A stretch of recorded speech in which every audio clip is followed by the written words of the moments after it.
Next up, we have Pete Markey, who is CMO at TSB. I had the pleasure of meeting Pete for the first time online. I interviewed him last week, so it's going to be great to see his presentation again, and maybe some point you meet him in the real world. But Pete is going to reflect a trend that has come through a lot of presentations, and that is around empathy, trust and empathy, in fact, and how the pandemic has fundamentally changed TSB's advertising.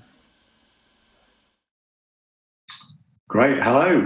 Hope everyone can hear me and can see the slides on the screen. So I'm going to share a little bit about our journey, trust and empathy, and how we've changed marketing at TSB over the last few months. So thanks for joining for this session. So it's fair to say that as we entered the first phase of lockdown, actually a lot of bank ads just became quite largely irrelevant overnight. The ones that stayed relevant were the ones that already had an element of empathy to them. For example, the Lloyd's campaign, but a number really fell off a cliff and became irrelevant very, very quickly.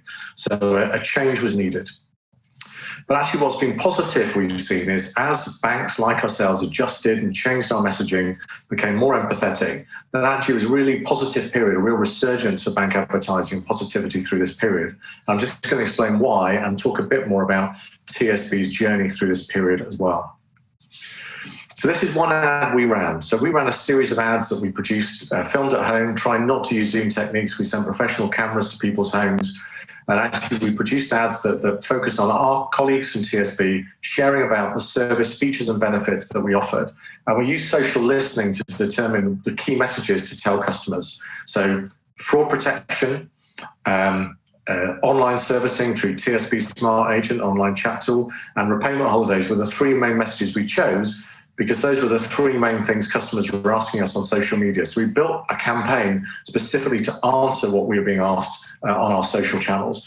And this is just some feedback from someone from a research panel in response to that campaign. Good use of technology at a time when not everyone can get to a branch because we're clearly all in lockdown and phone lines were really busy.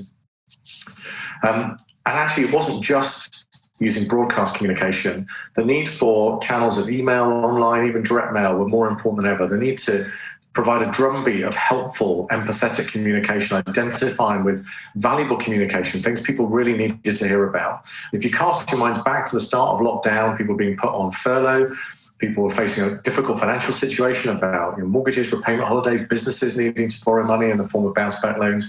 So it's really important about increasing the level of communication, but the focus of that communication on messages that really matter to customers.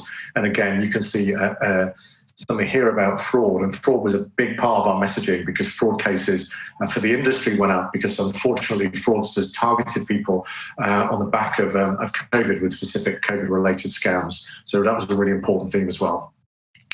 And actually the paid media mix for not just us as a brand, but for many others needed to change as well. And again, some of this relatively obvious, but out of home became less relevant because we actually went out of our home, stating the obvious again. But actually TV became increasingly important as a real channel to get our messaging across, which is why we designed a specific campaign on TV as the start of a broader communication campaign in other channels, including through our digital media channels as well. So what shift then did we see in messaging then? We saw the response earlier on in 2 weeks. Messaging was falling off a cliff from before. Some ads were working, some weren't. So where did the shift come? So there were some product messages that were there and still slightly working. So things like mortgages still connected because people were caring about mortgages and mortgage payments. Messages of support, empathy, reassurance that Lloyd's were playing through. Those were working. Got an example of a Barclays ad, clips of people at home that are relatable, helping make life easier.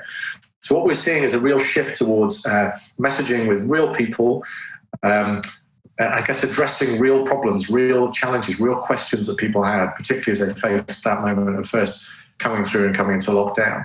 And whereas I say mortgage messaging was still important, actually the gear shift of questioning was less about can I get a mortgage, is more can you help me with mortgage repayments and help me with my current financial situation that existing campaigns just weren't set up to address, hence the fall off you saw in that couple of weeks period. So what do we see? And I know I may get a groan at this point because I think we probably all got fatigued, didn't we, with all the ads we saw in lockdown with Zoom type calls and people sat at home smiling at you and quite low production values and so on. So, and I believe we've moved beyond that period now. But if you cast your minds back actually to this point in time, actually, for many people facing into the situations they were facing in, and many of them still through that now, They needed real direct answers to, well, how can I get help? How can I contact you if I can't get into a branch, if I'm at home or I'm isolating? Phone lines are really busy. How can I contact you? What kind of help can you give? How can you address any concerns I might have? Actually, putting staff centre stage was a really important part of that, putting real people to go, look, we get it. We're a people-based business, and actually our people able to talk to you and communicate and provide helpful content is more important than ever. And hence why that approach with staff, action, information was at the centrepiece of what we put forward. But as I say, our key focus was to have high production values, real people, but camera equipment sent to their home, filmed remotely with a director, briefing them from behind the screen to end up with a high production value content at the end of that as well. The other bit we focused on is having a single message per campaign. There were other campaigns we saw that had a mishmash of lots of stuff in them. So we do this, we do that, we do that. And what we found through our research and testing was a single message really worked. Right, this ad's talking about fraud. This is about how you contact them. This is about repayment holidays. And focusing that through the mix. And we used the tracking you can see here through Mesh to optimize throughout the campaign. This ran for about 2.5 months. And we actually started to rotate in the ads that were working best. And actually the ad that worked the best for us overall in terms of engagement was the ad about fraud protection, partly because it featured 2 dogs. Who doesn't love dogs? But also actually just the message was so crystal clear on our fraud refund guarantee that it was a message that resonated the best out of the 3, although the other 2 worked really well in rotation as well. We just upweighted some more than others. So this impacted trust. You can see here, big swing towards movement in trust, particularly in that Q2 period we're all aware of when we were mainly in lockdown. And then overall then, the learnings from this, just to summarise with my just over 2 minutes left. So what did we need to do and what did we see? So first of all, my big learning is the need to change the plan. We had to change the plan quickly. We had quite a different set of activity plan for this period, quite a different relaunch of our brand plan for this period. Instead, we chose to make new work, putting our partners centre stage, putting the narrative of helpfulness, putting messages around things customers really cared about, were interested in, the questions we were being asked centre stage to be as helpful and empathetic as possible. Banking, as we've seen, suddenly therefore became quite high interest because it was an area of people's finances, people were concerned. So we had to address that because people were more receptive to our communication. We had to make sure the communication was bang on, spot on the messaging and what we need to get across. And the touch points changed. So it was less about people visiting us in physical presence because of the restrictions. It was more about digital solutions, and things like TV and radio became increasingly important as our media choices became slightly constricted through that period as well. Our advertising moved. It was less about the brand, less about product itself. It was more about service. How are we here to help? How are we here to innovate? And the live chat facility I mentioned, TSB Smart Agent, we actually launched within a couple of weeks. We had 300 plus people at home, working from home, reskilled to be able to answer queries in a secure environment using a digital chat service. So it's important to get that message out to show how we were changing and evolving and able to meet customer demands and messages as well. And the overall impact then was building trust. And that trust metric has continued to see us through over recent months as we've built that through this period. And obviously, as we've entered lockdown 2 and different lockdown situations across the UK, the key learnings here are still being applied through all our communication. And those messages are still as important as they were at the start of lockdown. It's about reassuring customers they can contact you, you're there to help, that you've got solutions to help them in their financial situations that they find themselves in.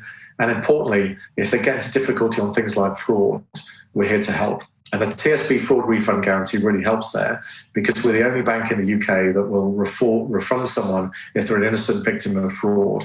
And we were finding, as I say, as an industry, that was an area we were being really hit in. So that's what I wanted to cover. Happy to hand back to you and happy to take any questions. Thank you. Pete, thank you so much for a brilliant presentation, and thank you for being so open and honest with your data and showing us all those charts. And I think we're the kind of thing that are normally held back for internal presentations. So thank you for that lovely balance of personal anecdotes, but also showing us some of the data. So a bunch of different questions. So it was great to see how you changed your messaging, how you became more empathetic. But I'd love to know what the agency setup was to help you get to that point. I understand the action, I understand the result, I understand the benefit to the consumer. But how did that kick off? So lockdown happened, everything went crazy. What was your process, and how did that work with your partners? Yeah, I mean, it was a very fast process. I mean, from concept to making those ads, it was under 2 weeks, which again was pushing boundaries. We'd never done that before. McCann, who we worked with, were brilliant. We had a completely different campaign plan with McCann. We had to pause that and then focus on this new area of work. So we actually got around it very quickly, both ourselves, McCann, and 7 Stars. And actually, these things are easier when you've got a common goal, which is, what are we trying to do here? And there was an immediate, I guess, need there, which was a customer need. And we all focused around that need, and the need to get things out quickly really galvanized that activity. So yeah, it came together relatively smoothly because we focused on the common need and issue we were facing. And I love that story about the fact that you sent out camera equipment to people's houses, but because of lockdown, you couldn't put the director in the room. Like, how did that work? Because presumably that must be like an innovation in itself. The idea that you send off some tens of thousands of pounds worth of kit to a stranger, pretty much, and then you had to someone direct from behind a screen. How did you solve that problem? Where did that come from, and what else can we learn from that? Well, the great thing is we did a bit of an audition process behind the scenes. We offered staff the chance to appear in an ad, and we sort of auditioned them before we put them through to that last stage when they had to ultimately make the ad. So we already knew that they were good in front of the camera. They had a positive spark about them that would be come across well in broadcast. And so actually it was relatively easy for the director to direct them really from behind that screen. And the people we had were just so natural, they were great. Even the 2 dogs, who were quite lively in the fraud advert, were I understand, quite easy to direct as well.